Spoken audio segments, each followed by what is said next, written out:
by your own thoughts, holding you back from success, or simply from the things that you want to achieve or becoming the person that you want to embody. It's time to break free from limiting beliefs through the power of mindfulness. Let's see or try to uncover how can we overcome our self-imposed limiting beliefs and unlock our potential using practical tools and techniques grounded in self-awareness and mindfulness. Welcome to Conscious Matters. I'm Melissa. On this channel, I talk about conscious living through empowerment and holistic wellness, especially mindfulness. The more you love yourself, the more you'll become the version of yourself you desire the most. The healthier and most empowered version of yourself, I would even say. I like to refer to it as the higher self. People have different names for it, but the concept is the same. What helps in improving self-love and self-worth and self-confidence is to envision that higher self.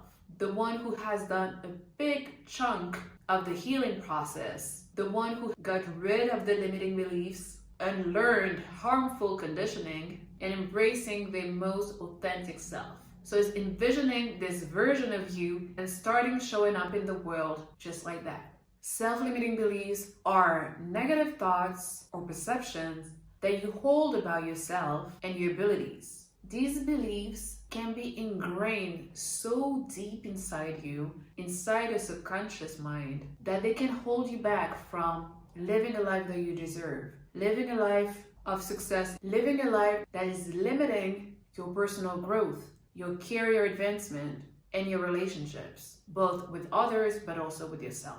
Those beliefs can arise from past experiences, cultural or societal conditioning, and even self-talk. But I would say that most of the time, they are ingrained in us when we are children. And we just take them as this ultimate truth about ourselves or facts about ourselves. I am not enough, I'm unworthy, I'm unlovable, I'm not smart enough, I'm not interesting enough, I'm not deserving of success, it's only for others, I'm weak. There's such a huge panel of self-limiting beliefs, but the result is the same. We are holding ourselves back from our full potential. We are limiting ourselves to completely experience life, to live a life of fulfillment.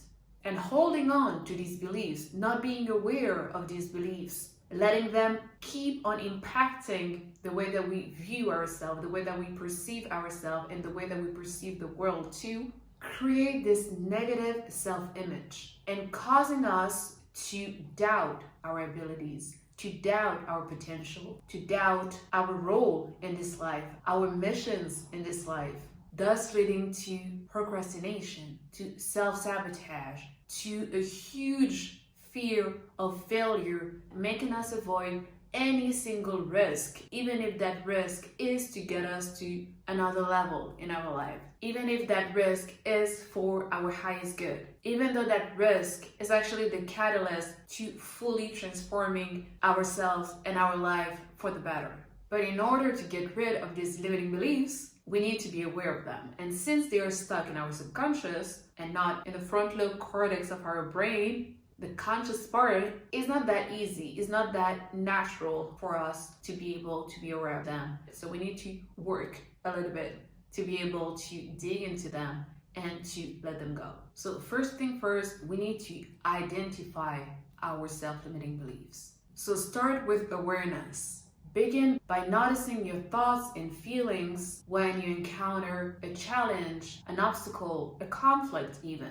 Pay attention to the negative self-talk that arises from it, such as, I'm not good enough, I can't do this, or another one, no surprise, I always fail.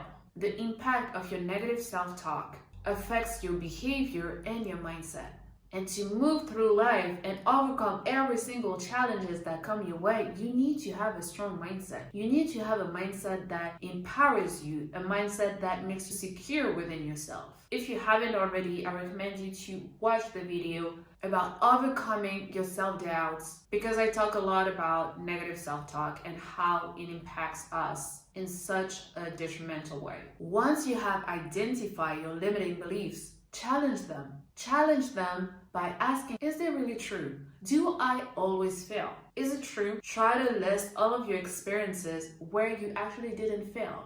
Even though it was a small experience, it will show you and it will tell to your brain that no, this is not true. There are experiences where I won and other experiences where I failed. But the fact that I failed in few experiences doesn't discount all of the time that I've won. And same, if you believe that you're not good enough, ask yourself, is there any evidence to support that belief? Are you really not good enough?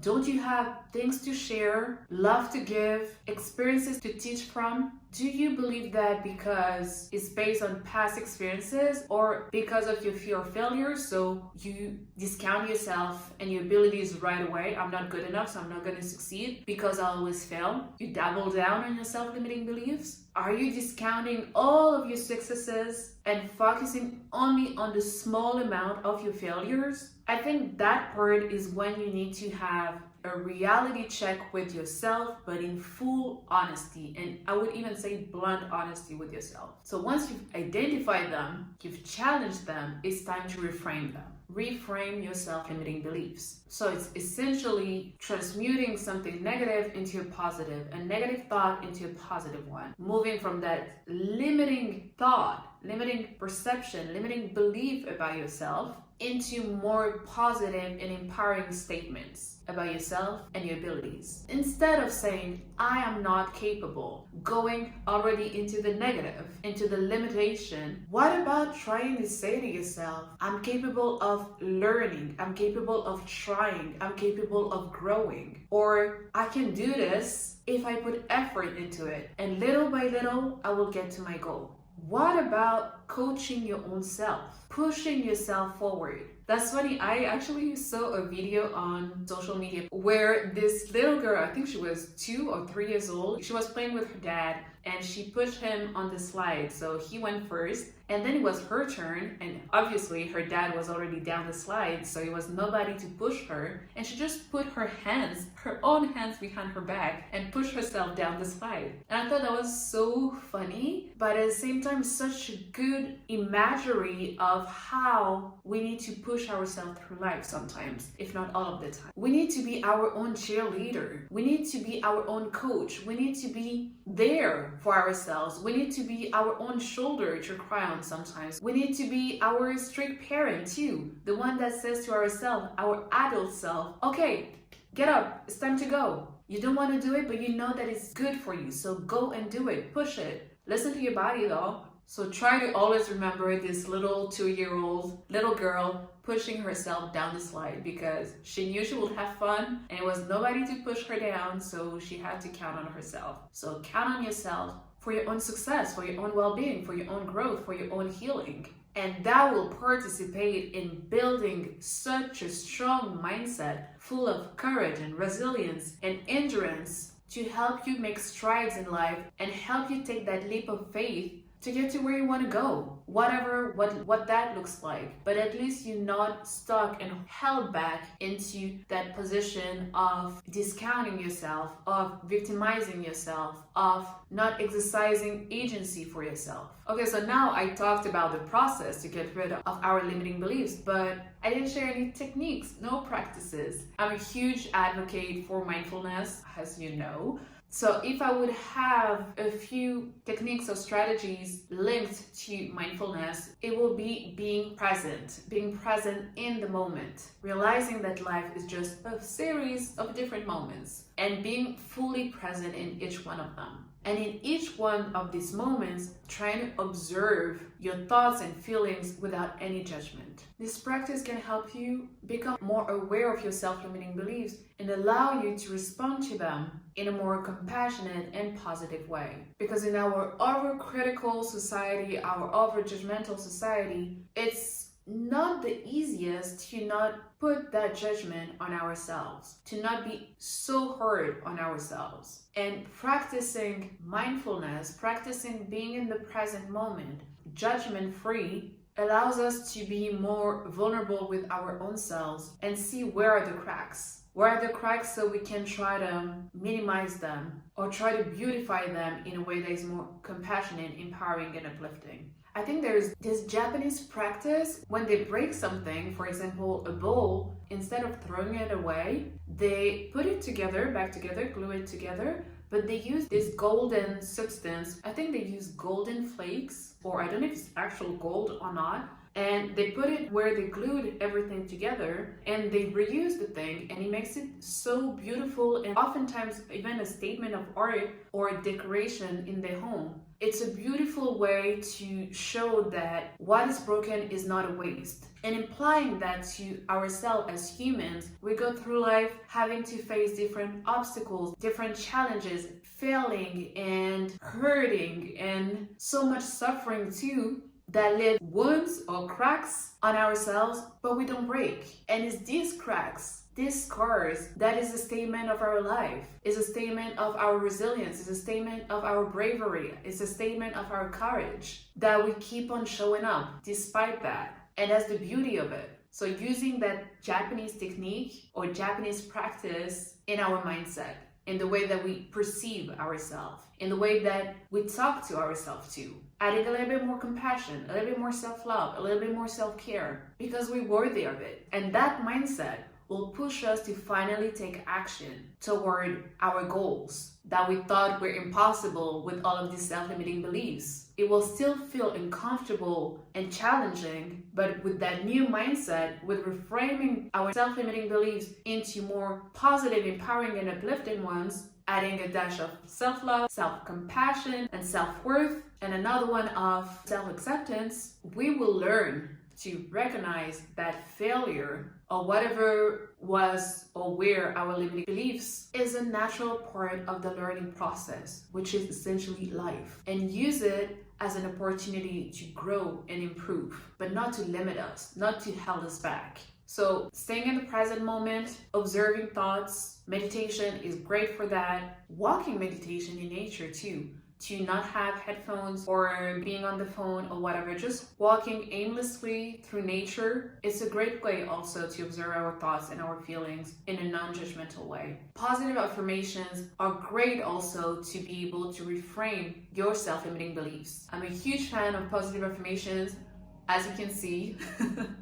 And as I've been talking about them in several videos, but once you make them your own and that you believe in them, repeating them to yourself over and over and over again through time will become what you think about yourself. They will counteract these self-limiting beliefs. Every time that they come back, because they will come back, these limiting beliefs, since they're ingrained in your subconscious and they have been for so long, sometimes they just pop out. Just because, otherwise it's not funny. So having these positive affirmations in your wellness toolbox and just like being able to take them out every time that you are confronted to your negative self-talk or to an old self-limiting beliefs or a new one or a regular one, regular self-limiting belief, you will be able to tackle it and be able to overcome it and keep on going in your journey of self-growth. At first, it's hard to believe all of that, but by challenging your self-limiting beliefs and reframing them and experiencing life, little by little, you show to yourself that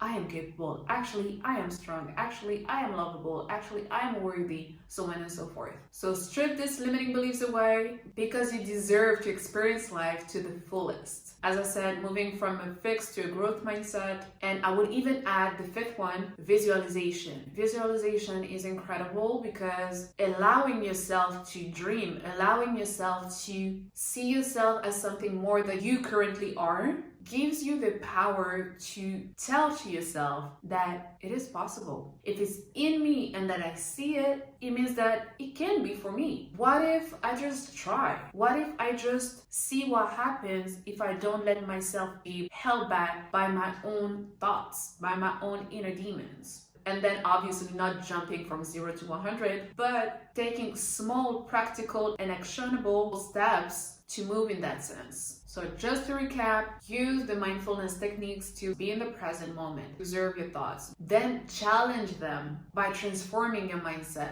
Consume content that will help you do that. Learn to push yourself by yourself.